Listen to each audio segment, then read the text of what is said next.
Assalamualaikum warahmatullahi wabarakatuh. Kita lanjut bab masalah isim atau bab yang menerangkan tentang kalimat isim. Kita ketahui yang kemarin isim itu adalah kata benda. Isim itu adalah kata benda atau sifat. Ini adalah kalimat isim. Kita bisa menentukan kalimat isim pertama yang kita pelajari kemarin dari artinya. Cuman sekarang kita akan mempelajari bagaimana jika kita tidak tahu artinya. Bagaimana kita menentukan bahwasanya apakah itu kalimat isim, apakah itu kalimat fi'il atau kalimat huruf. Kita nanti akan mempelajari tentang tanda-tanda. Ini adalah tanda-tanda kalimat isim.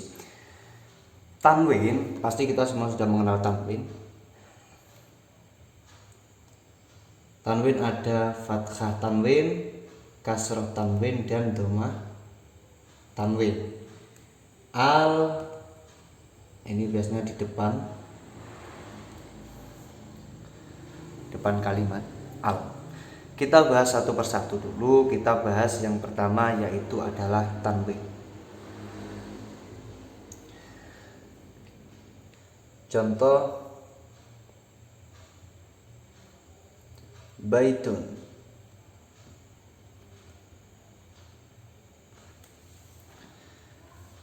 Lafadz baitun di sini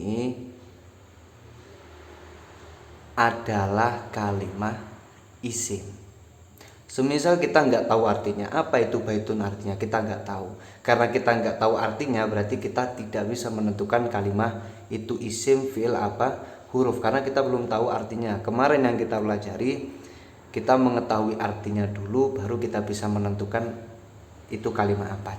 Cuman sekarang dibalik, kita tidak tahu artinya, tapi kita bisa menentukan itu kalimat isim karena apa?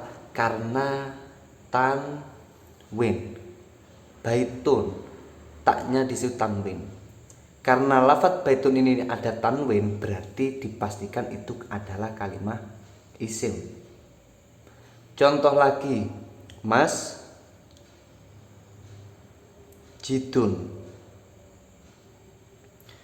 Mungkin masjidun ini kita tidak tahu artinya, apa artinya masjidun itu. Cuman kita bisa menentukan itu adalah kalimat isim karena masjidun ada tanwin.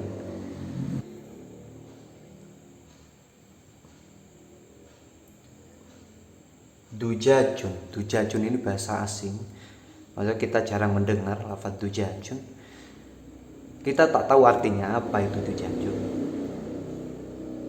tapi kita bisa memastikan itu adalah kalimat isim karena apa? Karena ada tanwin. Entah itu fathah tanwin, kasrah tanwin, atau dhammah tanwin, pokoknya tanwin berarti itu adalah kalimat isim.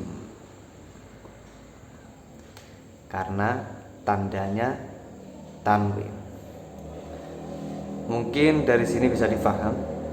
Lanjut ke nomor 2. Tanda-tanda isim yang nomor 2 yaitu adanya al. Contoh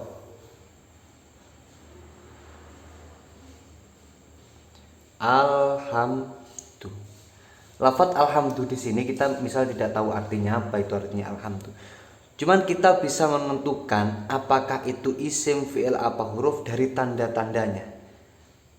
Tanda-tanda kalimat isim yang nomor 2 ada al, nomor pertama tanwin, yang nomor 2 ada al. Apakah alhamdu ini ada tanwin? Kalau kita lihat tidak ada tanwin. Apakah ada al? Oh, ternyata ada. Ini adalah al. Al itu nanti letaknya di depan. Contoh lagi seperti ini.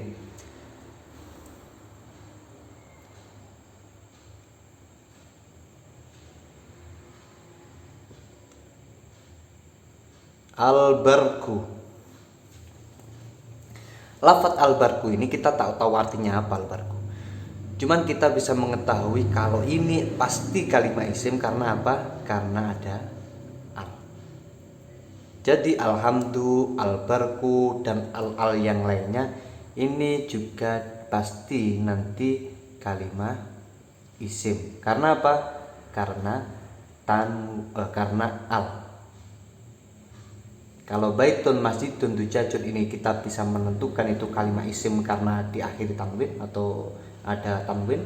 Kalau alhamdu, albarku, dan al yang lainnya kita bisa menentukan itu pasti kalimat isim karena ada al. Lanjut yang ketiga yaitu jer atau bisa kemasukan huruf jer. Kita harus tahu dulu apa itu jer. Mungkin saya garis. Jer atau bisa kemasukan huruf jer. Jer itu adalah kasroh.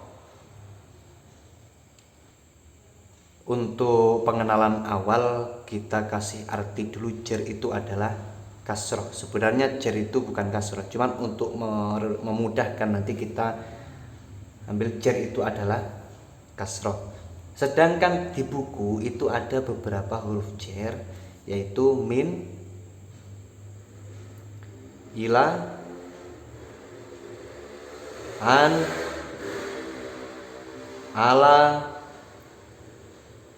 fi, dan seterusnya.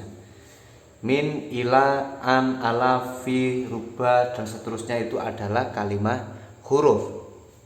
Kalau kita baca lagi di bawah huruf-huruf itu ada penjelasan huruf jer fungsinya. Huruf jer fungsinya adalah mengejarkan kalimat isim. Contoh minal masjidi. Huruf jer min, ila, an, ala, fi, dan lain-lainnya ini mempunyai pengamalan, yaitu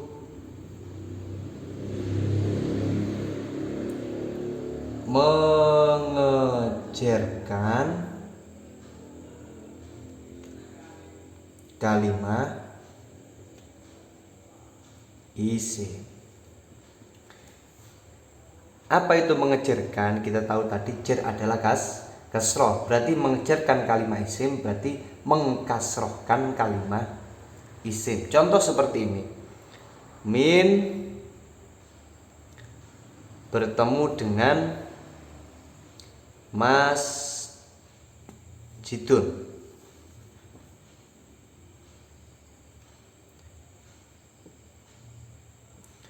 Masjidun. Min bertemu masjidun, mengejarkan kalimat isim. Min adalah huruf jer. Masjidun adalah kalimat isim. Min fungsinya mengejarkan kalimat isim.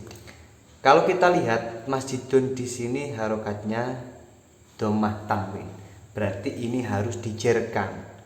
Caranya min bertemu masjidun maka membacanya menjadi min masjidin.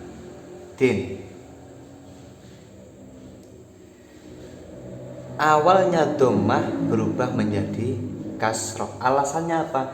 Karena kemasukan huruf jer yaitu min. Jadi seperti ini maksudnya. Ketika kita menemukan lafadz min, ila, an, ala, misal kita di dalam Quran atau kita membaca apa yang ada bahasa Arabnya, kita menemukan lafadz misal fil fasli. Lafadz fil fasli, kita diberi pertanyaan, fasli ini adalah kalimat isim. Kenapa kalimat isim? Ini ada beberapa tanda. Yang pertama al, ada alnya. Yang kedua dia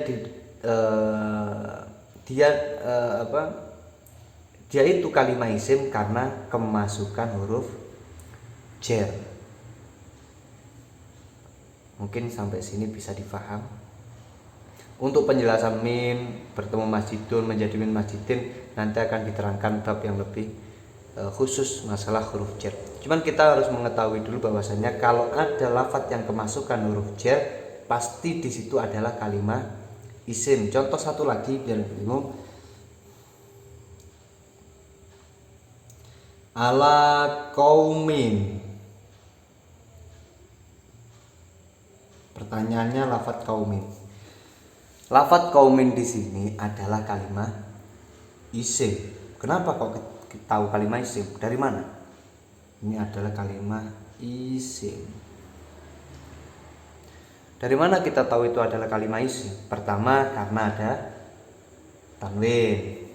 Yang kedua karena kemasukan huruf jar yaitu ala. Itu penjelasan tentang jar atau bisa kemasukan huruf jar. Kita lanjut ke nomor 4 yaitu setelah nida. Kalau kita lihat di buku, setelah nida itu adalah kata panggil. Nida adalah kata panggil. Kata panggil ini biasanya kalau kita pakainya bahasa hai atau wahai. Hai kawan, hai sahabat. Pokoknya yang ada hai itu adalah nida. Di buku ada 3 huruf nida itu, yaitu ya, ayyuha, dan ayah Tuhan.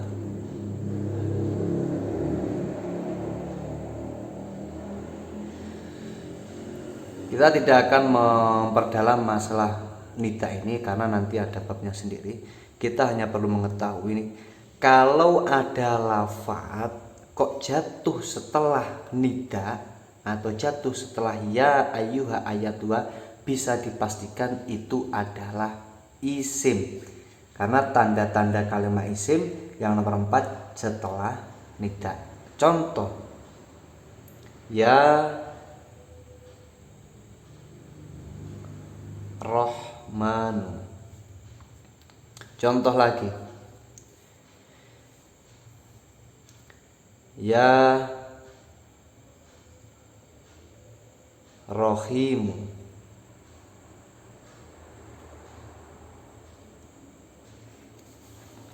Dua contoh dulu kalau kita lihat lafadz Rohmanu dan Rohimu. Apakah kita bisa menentukan ini adalah kalimat isim? Pertama, kita tak tahu artinya. Mau melihat arti kita tidak tahu artinya. Yang kedua, tanda-tanda. Tanda yang pertama tadi adalah tanwin. Apakah ini ada tanwin lafadz Rohmanu dan Rohimu? Ternyata enggak ada. Apakah ada al? Juga tidak ada. Apakah ada jar atau kasroh atau kemasukan huruf jar? Juga tidak. Tapi lafadz Rohmanu dan Rohimu ini adalah kalimat isim. Alasannya apa? Karena jatuh setelah nida. Ya ayyuha ayatuha. Ini adalah huruf nida. Ya. Berarti Rohmanu ini adalah isim, Rohimu ini juga kalimat isim.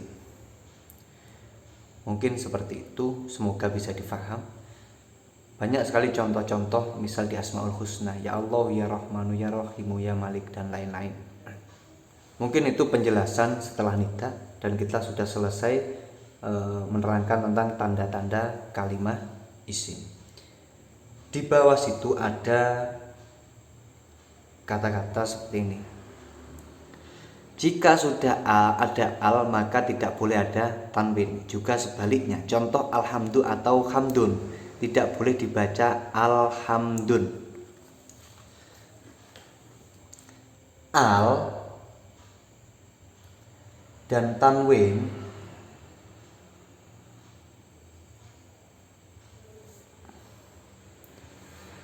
ini seperti Tom Jerry. Jadi mereka tidak bisa bersatu. Kalau ada al, kalau sudah ada al, jadi dia tidak boleh ditanwin. Begitu juga sebaliknya, kalau dia sudah tanwin maka tidak perlu diberi al. Contoh seperti ini. Fi bertemu al kafiru. Fi bertemu al kafiru, maka dia menjadi fil kafiri.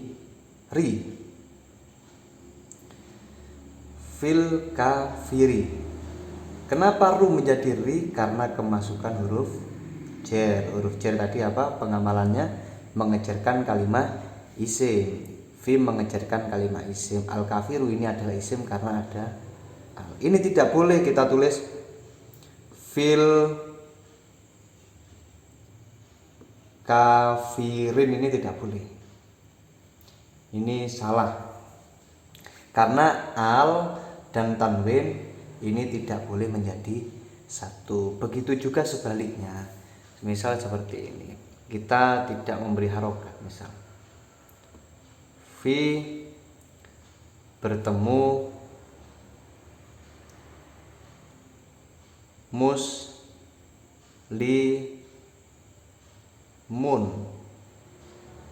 Fi huruf jer mengejarkan kalimat isim. Muslimun adalah isim karena ada tanwin. Berarti cara membaca menjadi fi muslimin. Harus ada tanwin.